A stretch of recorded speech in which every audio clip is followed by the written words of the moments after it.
channel is sponsored by the Orchid Supply Store. It is literally your one-stop shop for anything and everything you could possibly need orchid related.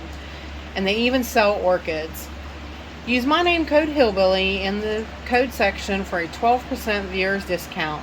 So go check them out, y'all. Hey y'all, it is Paula with Hillbilly Orchids. Welcome back to my channel. Today we are going to talk about, I had a viewer request from Rayanne. Rayanne, this is for you. She had asked me about rhizome clips.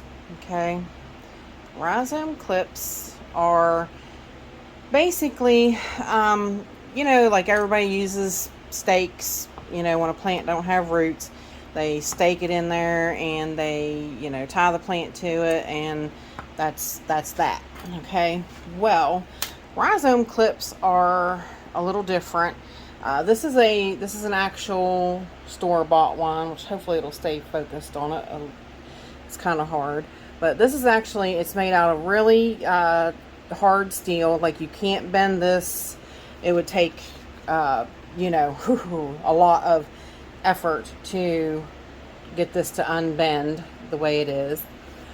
But basically what these do is, when you've got a rootless cattleya with a big rhizome or a dendrobium, like anything that has a bigger rhizome, that you need to hold steady in a pot, because of course, you know, we all know steady means root growth. These guys do not like to wobble. They do not like to, they won't put down roots and such if they're wobbling in the pots and things like that. So they need stability. So this is to help stabilize them. So basically what they do is you know, you put your media in the pot, then you basically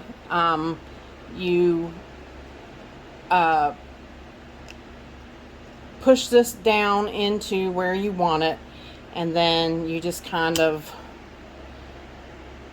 spin it around until you, wait a minute, watch me have it backwards. I'm trying to watch the camera and see what I'm doing, and yeah, I probably got it.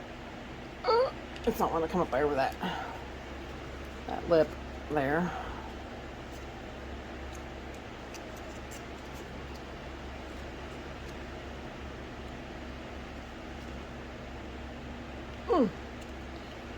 But yeah, and you just kind of spin it around until you get it, which actually it's going to actually wants to stay that way. Yeah, so I guess basically, I'm not real honestly handy with them, to tell you the truth, but they do work very well. And a lot of times that's what I do. See, like, I just get it to the point there. This point, this is supposed to be against this pot here, but it's not really wanting to do that for me. This one isn't. But yeah, it's really technically supposed to be, sorry guys, there we go.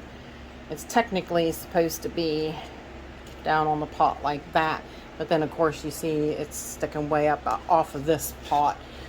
But you just basically, you put them into your pot wherever you need them, and they do sell them in lengths that are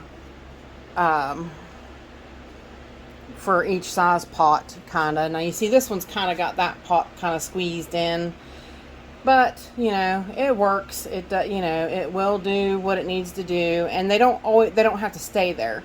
Once the plant puts out its roots, then it gets stabilized, and then you don't have to, you can take it off. So it doesn't have to stay there.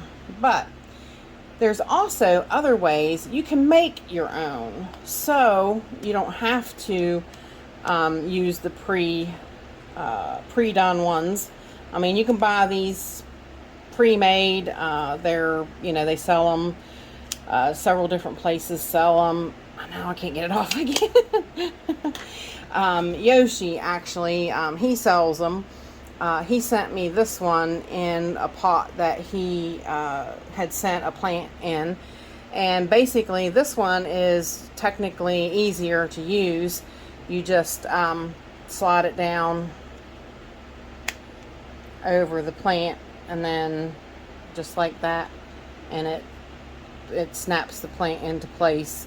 And with this one, because it has the this piece on it, it gives you more stability, is basically why he did that one that way. So you can buy wire like this. I get it off of Amazon, and you can make it. This is actually thicker wire than this that Yoshi sent, and you can make it. It bends. It's tough. It's tough to bend, but it's bendable. This is aluminum wire, and you can make your own even. So you don't have to pre-purchase them. Now there's other ways also, like I had told you. You can definitely use a stake. These are bamboo skewers. You can use a stake, put down in your pot, and tie your plant to your stake, and that works just as good. So, basically these are some ideas of how to stabilize your plants in the pots. I thought we'd give this one a try because both of these are rootless and I'm having some issues with. So we might take them out of there and try them.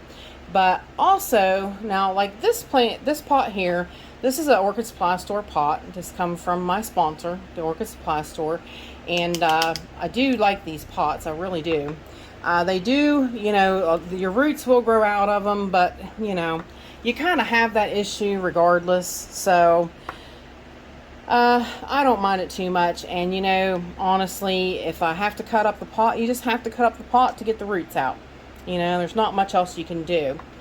But, honestly, these also make it good that what you can do is you can put your plant in the pot, and you can then slide your bamboo skewer through, and your plant is now secure, and you can cut those off. Okay, so basically you're making a rhizome clip like this as well. So that too works, and you can do it with any kind of wood or any kind of wood skewers or anything like that. I've used chopsticks, whatever. You can do anything you can do to stabilize that plant. Okay, that is what you should do. Well, I had this one out here too, and basically same idea. See, I put these holes in before. They are bigger holes, but it winds up working, and you can put them wherever you want. Now I own a soldering iron. Whoops, what was that? Oh, I was like, what was that noise? I do have a soldering iron, and basically with a soldering iron makes it so easy to burn. You can burn your own holes wherever you want them, and you can burn them to where you're snugger, so that this is not moving around that much. So you see how much difference there is with the snugness of that. So you can put your plant in there and secure it right down. So, and I can also do it with this little pot too. And you can basically do it like higher up under the rim, burn your hole, then just basically go to the other side, burn your hole.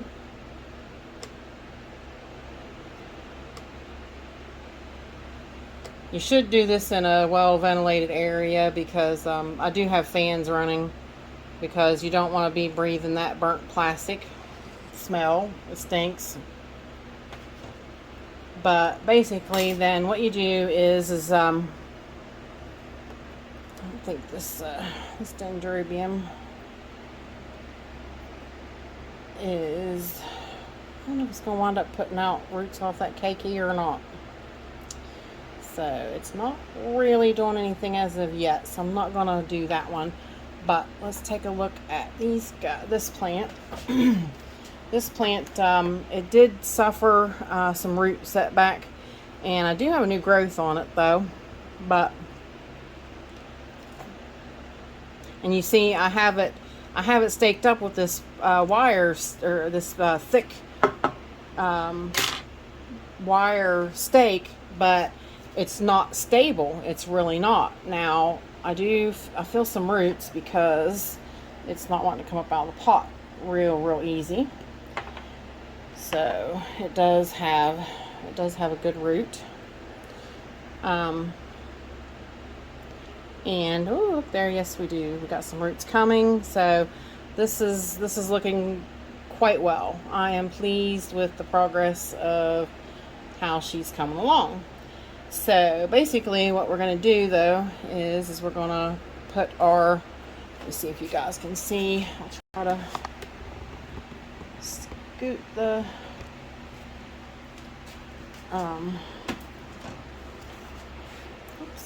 scoot that down and then get in front of you.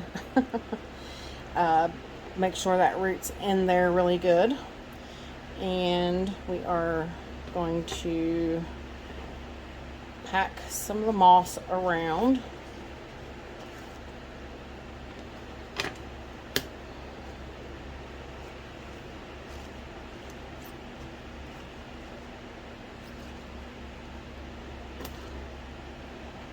Basically it is the same, it's the same exact pot, so you know I just put holes in this one, so it should wind up doing really well in this one as well.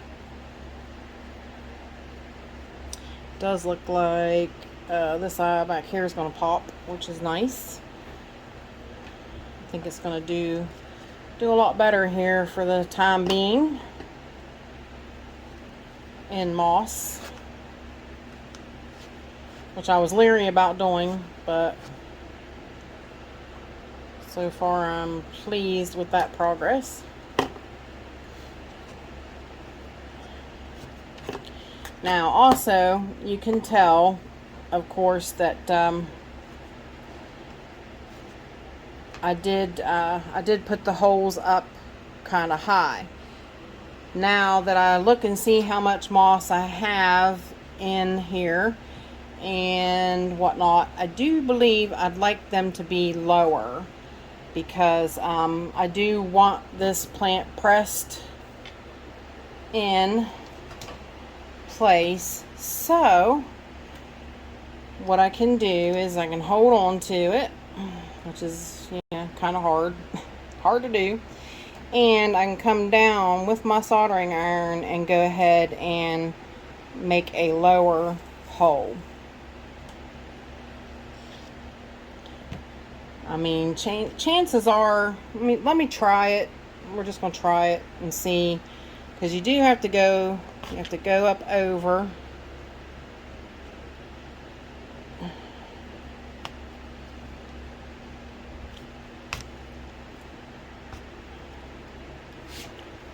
Go up over that one, and let's grab this one. This might work. Let me see.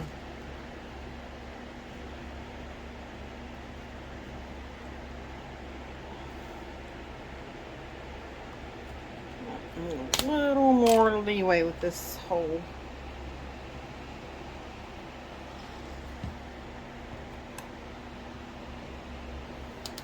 There we go. And the hole is over here, so I do kind of want to, I'm going to run it between there and bring this plant standing back up straight and push it through.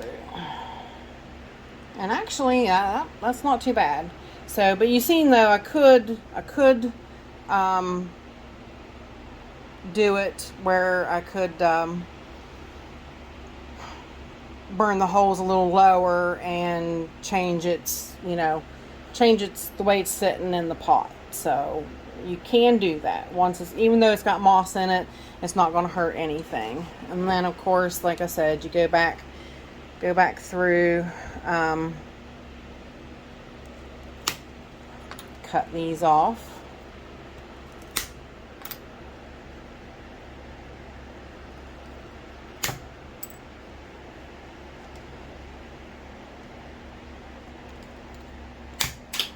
Woo, that one shot at me. You can, you know, stabilize it a little more if you need to. Press the moss in or the bark. It will do that too with bark. But basically, that's how you do it. That is how you actually get them to stand up, and then they are completely stable, and then those roots will really take off because that plant has that secure, snug feeling now. So, but that's the whole purpose of the Rhizome clips, and it works really, really well. And like I said, if you don't happen to have different sizes of actual bought ones, you know, you can make your own, and it basically works out the same and does the same exact thing.